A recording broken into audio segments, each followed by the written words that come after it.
श्रोतेहो, अमृत कलश या कार्यक्रमात ऐकूया पद्मश्री पुरस्कार प्राप्त श्री मुरलीकांत राजाराम पेटकर यांची रेवा देवरस यांनी घेतलेली मुलाखत. आज ऐकूया या मुलाखतीचा भाग दुसरा.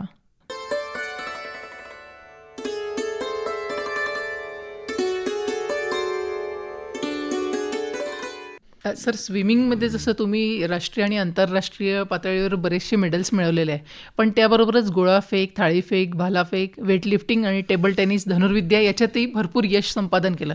तर या खेळांकडे तुम्ही कसे काय वळलात मग? आता हँडिकॅपचे सगळे sports day, world day of the disability day असतो. अच्छा. तर त्यावेळेला अपंग लोकांचे खेळ घेतात. तर त्यामध्ये शॉर्टपुट, जवलिंग वगैरे इंटरनॅशनल ते खेळ ते बघून शिकलो. म्हणजे शॉर्टपुट बघितलं. स्पोर्ट्समॅन असल्यामुळे ग्राउंडला नेहमी भाला कसा फेकतात. आता बसून मी व्हीलचेअर आत्तासुद्धा चांगल्या माणसाला व्हीलचेअरवर बसून मी टेबल टेनिसला हरवू शकतो. क्या बात. अच्छा. सर, 1971 साली जनरल माणिक शॉ यांच्या हस्ते आपल्याला सन्मानित करण्यात आलं होतं.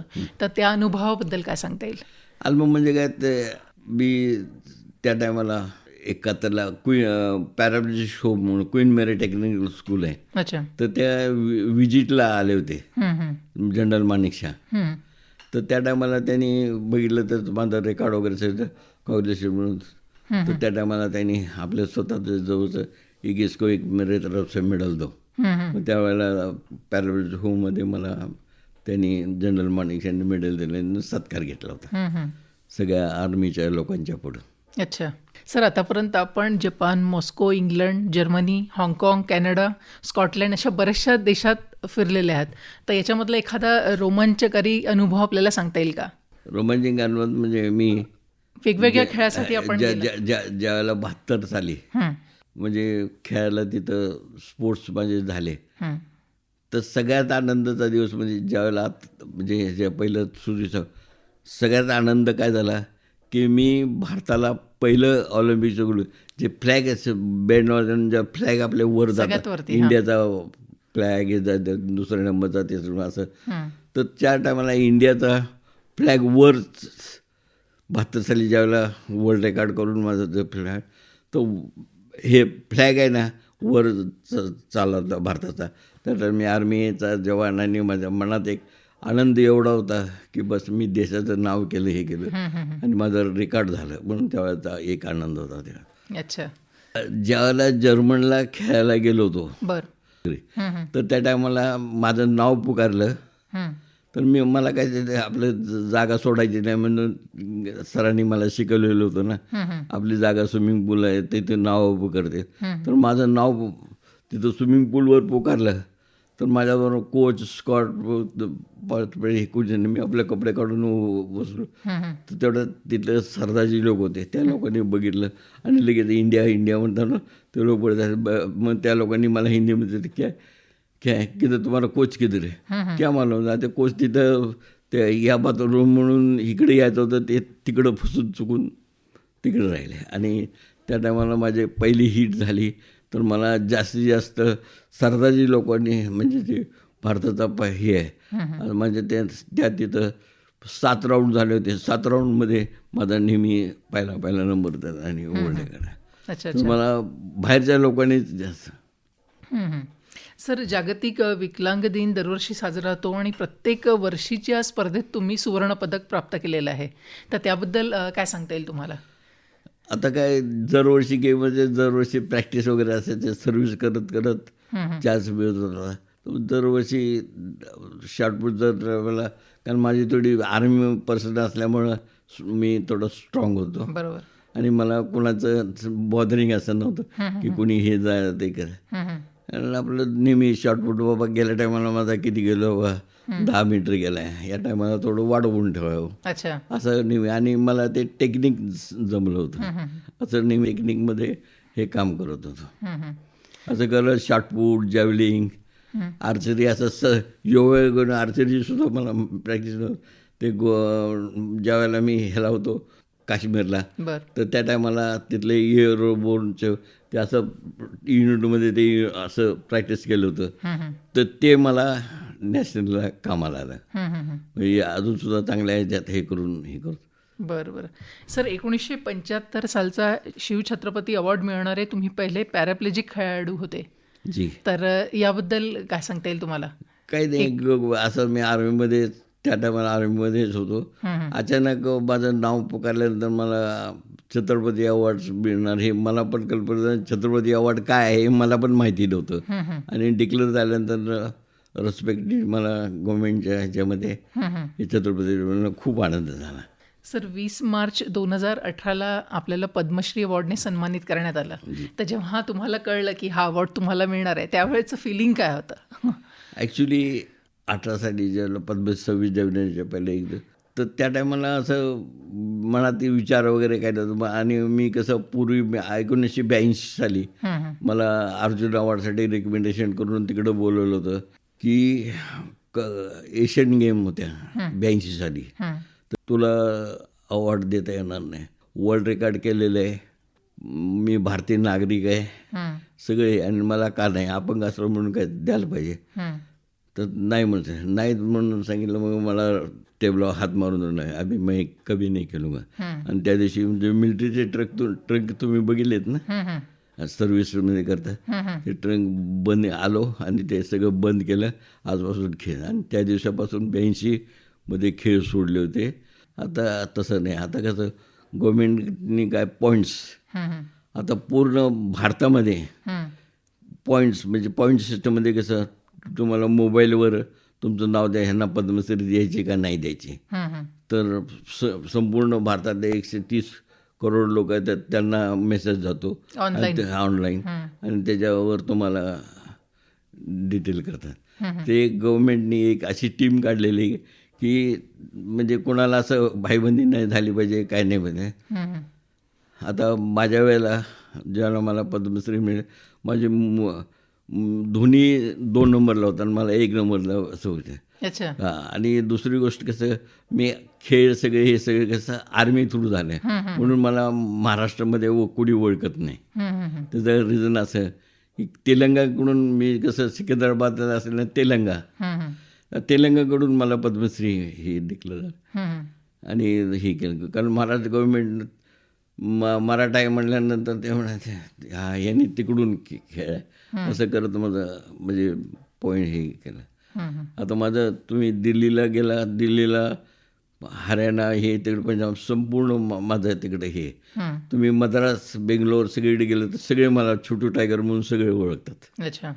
पण इथं सांगली जिल्ह्यात इस्लामाबाद कोण ओळखतं, कारण का मी खेळायला जे गेलो होतो ते आर्मीतर्फे तेलंगा म्हणतात, आमचा पेटकर आमचा आहे. आणि जास्तीत जास्त आंतरराष्ट्रीय स्तरावर पण खेळलात तुम्ही? हा सगळीकडे, म्हणजे आतापर्यंत तुम्हाला मगाशी सांगितलं 400च्या वर सुवर्ण आणि रजत पदक, पदकाचा राजा पदवी दिल्या. हे जे तुम्ही लढाईचं जे वीर, आता हे असं भारतामध्ये आम्ही फक्त 20 माणसं हे पदक आहे, दुसरं कुणाला नाही. बरं. हे लावल्यानंतर मी राष्ट्रपती सोडून कुणालाही हे नाही का. आता हे लावलं ना तर अशी रिस्पेक्ट आहे, जनरल वगैरे आर्मीचा जनरल असला तरी तो मला सल्यूट करून जाणार, म्हणजे बाणाने, असं ह्या मेडलचं महत्त्व आहे. अच्छा सर, 1965च्या युद्धात आपण लढलात, त्याच्यानंतर 9 गोळ्या आपल्याला लागल्या, त्यातली 1 गोळी अजूनही आपल्या मणक्यात आहे. इतकं सगळं असून 2 वर्ष सलग इतकी मेहनत करून बऱ्याचशा क्रीडा क्षेत्रात तुम्ही आजपर्यंत सुवर्ण आणि रजत पदक मिळवलेले आहेत, म्हणजे इतक्या बिकट परिस्थितीत. तर आजचा जो युवा वर्ग आहे त्याला तुम्ही काय संदेश द्याल? युवा वर्ग मी नेहमी आता कॉलेज माझं कसं सत्कार समारंभ होतात, कॉलेजला बोलवतात, कुठे इंडस्ट्रीज सीएला जातो, तर त्या लोकांना मी आता भारतामध्ये काय, आता तुम्ही सुद्धा आता एवढं वर्ष सर्व्हिस केली, तुम्ही पद्मश्री ऐकले पण कधी तुम्ही पद्मश्री बघितली का? तुम्ही आल्याबरोबर तुम्हाला पद्मश्री दाखवली, तसं मी आता तुम्हाला पद्मश्री दाखवली. तुम्ही उद्या तुमच्या मुलांना, पालकांना, जे स्पोर्ट्समध्ये त्यांना सांगावं की बाबा एक 80 वर्षाचा माणूस तो ऑलिम्पिकला गोल्ड मेडल म्हणून रेकॉर्ड करू शकतो, तर तुम्ही काय करता? तर आधी भारताला एवढं, आणि जो मी पहिला माणूस आहे भारताला ऑलिम्पिकचं इंडिव्हिज्युअल पहिलं. आता खाचाबा जाधव त्यांनी पहिलवान कुस्तीमध्ये, तर त्यांनी ब्रॉन्झ मेडल आणलेलं आहे आणि माझं कसं गोल्ड मेडल आहे. पण ह्याच्यात काय त्यांनी घेतलं ते कुस्तीमध्ये मेन ह्याच्यामध्ये, आणि माझं कसं हँडिकॅपमध्ये झालं पॅरा ऑलिम्पिक. बरं. पण ऑलिम्पिकच आहे, जे मेडल घ्यायला कुणीतरी बरोबर यायला पाहिजे, कुणी नाही. आता कसं जोपर्यंत वसंतदादा पाटील चर्मन वगैरे आपल्या इथं शुगर फॅक्टरीला होते सांगलीला, तर त्यांनी पण मला म्हणजे फॉरेनला जाण्यासाठी चिकारवेळा सांगली रोटरी लाईन्सनी पण चिकार मदत केलेली आहे. सर, तुमच्या जीवनावर आधारित आता एक चित्रपट पण प्रदर्शित होतो आहे, चंदू चॅम्पियन या नावाने. याबद्दल काही सांगता येईल?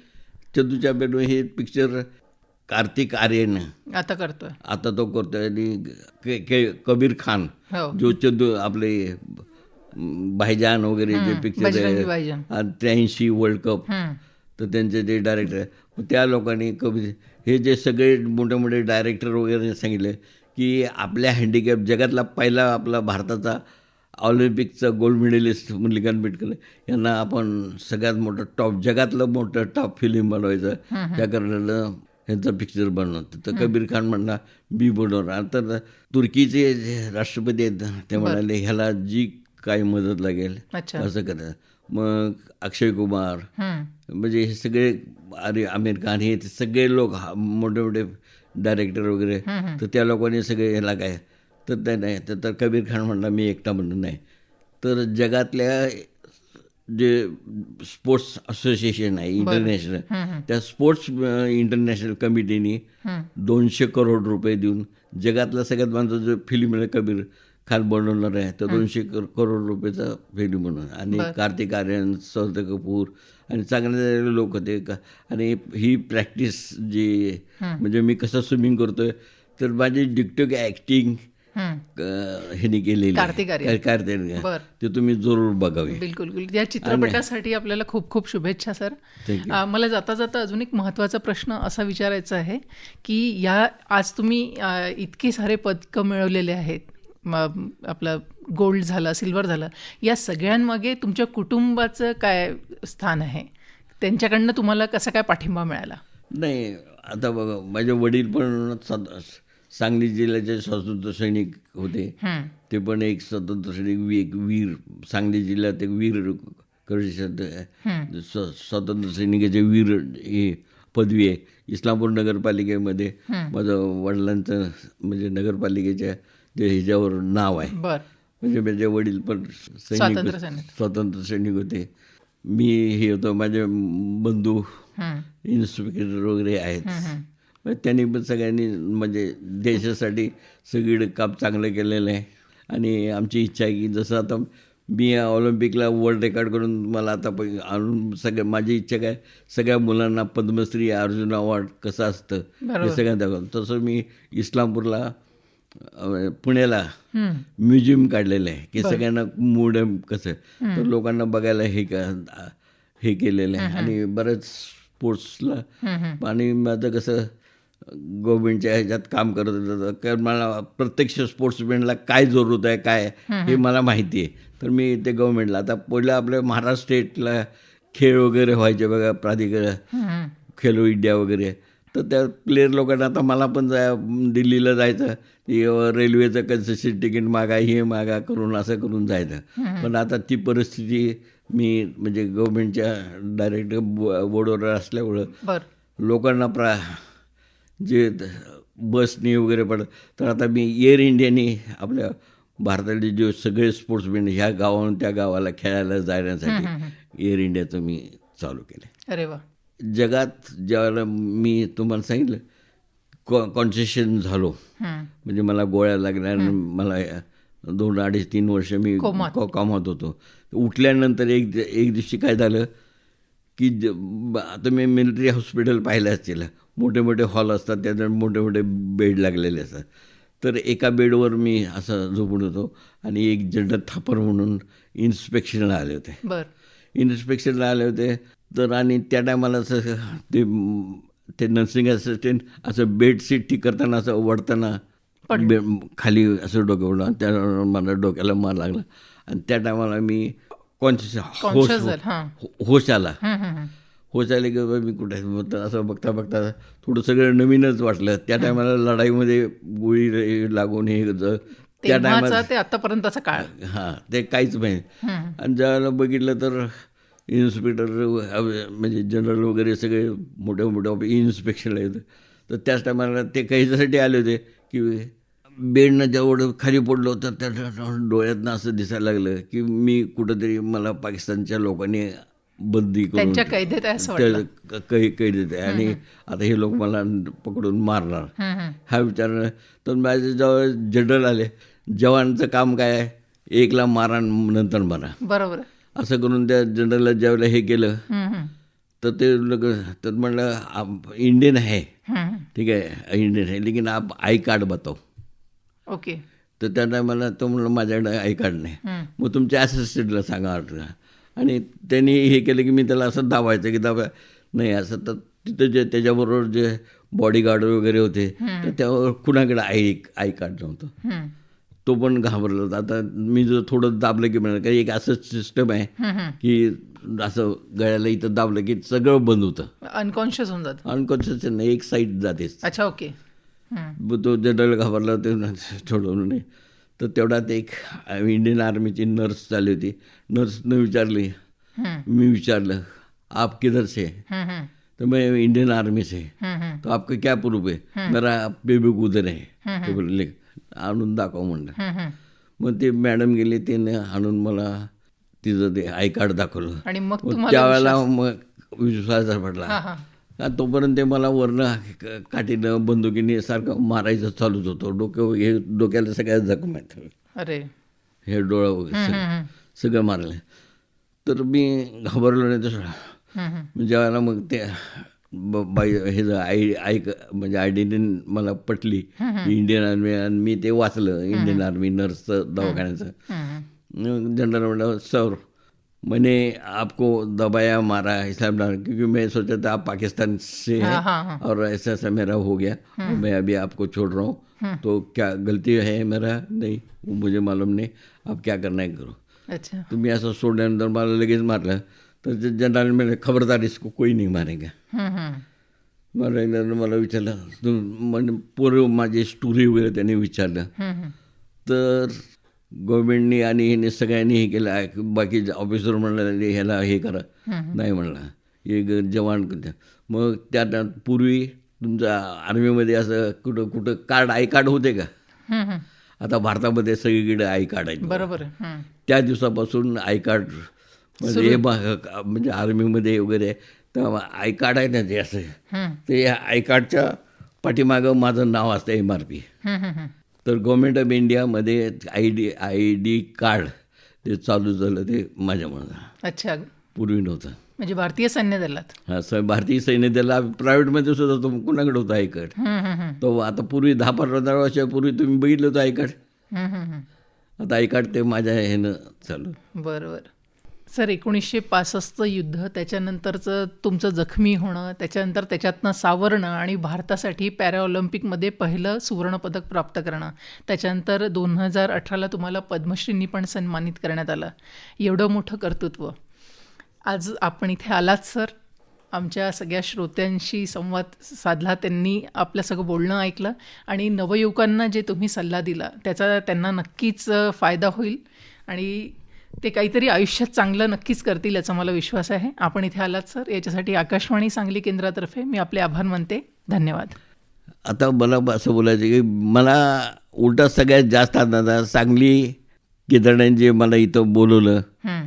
मी भारतातला पहिला माणूस आपल्या सांगली जिल्ह्यातला कुठेतरी मला हुडकून काढून आज इथं आणलं आणि बोलवल्याबद्दल मी तुमच्या सगळ्या आभार. आणि सांगली जिल्ह्यातल्या सर्व लोकांशी माझा संपर्क साधायला हे दिलं आणि माझी संपूर्ण माहिती तुम्ही गुगलवर माझं नाव मुरलीकांत पेटकर टाका, तुम्हाला मिळेल. किंवा आता याच्या पुढे आकाशवाणीचं आता माझं रिलेशन झालेलं आहे, तर तुम्ही आकाशवाणीला माझ्याबद्दल काही माहिती असली विचारले तर ते सांगते. बरं, धन्यवाद सर. थँक्यू.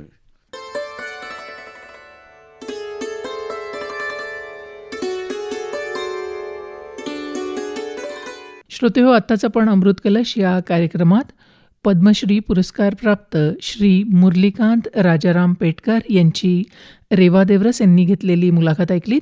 आज आपण ऐकलात या मुलाखतीचा भाग 2. या कार्यक्रमाचे सादरकर्ते होते श्रीनिवास जरंडीकर आणि ही आकाशवाणी सांगली केंद्राची निर्मिती आहे.